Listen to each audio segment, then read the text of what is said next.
The chainsaw roared to life as Marcus Williams pulled the cord for the third time that morning. September rain had brought down half the oak trees in Millbrook State Forest, and cleanup duty fell to him. 22 years as a park ranger had taught him patience, but today felt different somehow. The massive trunk split with a thunderous crack as Marcus guided his saw through the weathered bark. Something metallic caught his eye beneath the fallen giant. He shut off the chainsaw and wiped sweat from his forehead. There, partially buried in decades of fallen leaves and dirt, sat a rusted metal box about the size of a shoebox. Marcus knelt down, brushing away the debris with careful hands. The box felt heavy, solid. The lock had long since corroded away. His pulse quickened as he pried open the lid with a grunt. Inside lay a collection that made his breath catch, faded photographs scattered across the bottom like forgotten memories. A small leather journal, its pages yellowed with age. And there, gleaming despite the rust around its edges, a police badge numbered 247. Marcus picked up the top photograph with trembling fingers. A young black boy smiled back at him, maybe 10 or 11 years old, wearing a baseball uniform. The back of the photo bore a date in faded ink. Jamal Thompson, summer 1997. The name hit Marcus like a punch to the gut. He remembered that case. Everyone in town did. The boy who vanished without a trace 23 years ago. Marcus's hands shook as he dialed Detective Sarah Chen's number. She answered on the second ring, her voice crisp and professional. "Chen here. Sarah, it's Marcus Williams from the State Forest. I need you to come out here right away. I found something related to the Jamal Thompson case." Silence stretched across the line. Then Sarah's voice, lower now, urgent. "Are you serious? The 1997 disappearance. Dead serious. I'm at grid section 12, near the old logging road." 30 minutes later, Sarah's patrol car crunched over the gravel path. She stepped out, her dark hair pulled back in a tight ponytail, badge glinting in the afternoon sun. Marcus led her to the metal box, now carefully placed on his truck's tailgate. Sarah examined each item with practiced eyes. The journal's pages crumbled at her touch, but she could make out entries written in a child's careful handwriting. The police badge made her frown deeply. This badge number, 247. That was Officer Tom Bradley. He retired in 2003, moved to Florida.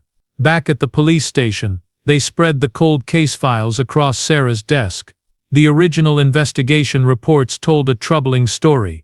Witness statements from the black community had been dismissed or ignored entirely. Search efforts focused only on areas suggested by white residents.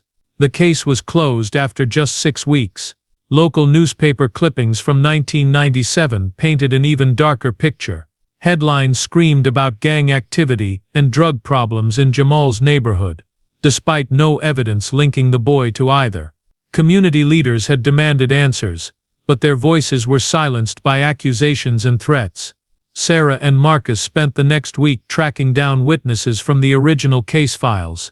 Many had moved away, but some remained in Millbrook. Mrs. Rosa Martinez, who lived 3 blocks from where Jamal disappeared, remembered seeing police cars that night, but claimed officers never took her statement seriously.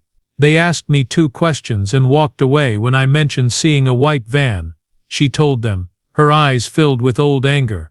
"Said I was probably confused." The breakthrough came when they located Keisha Thompson, Jamal's sister, now 32 and working as a nurse in the next county. She agreed to meet them at a coffee shop downtown. Her hands trembled as she held the photographs Marcus had found.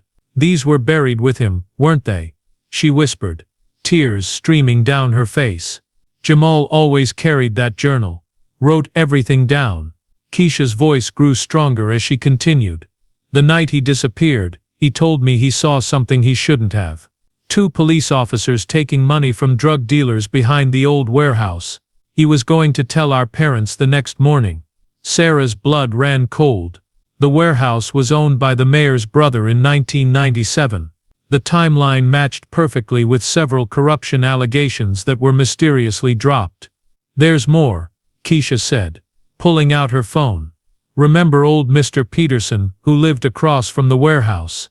He died last year, but his grandson found something in his attic.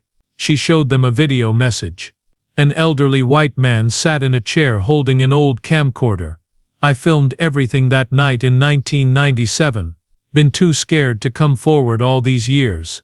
Officer Bradley and Officer Martinez, they killed that boy when he tried to run. Buried him somewhere in the state forest. The video showed grainy footage of two officers dragging a small figure toward a patrol car. The timestamp read July 15, 1997. The night Jamal vanished forever.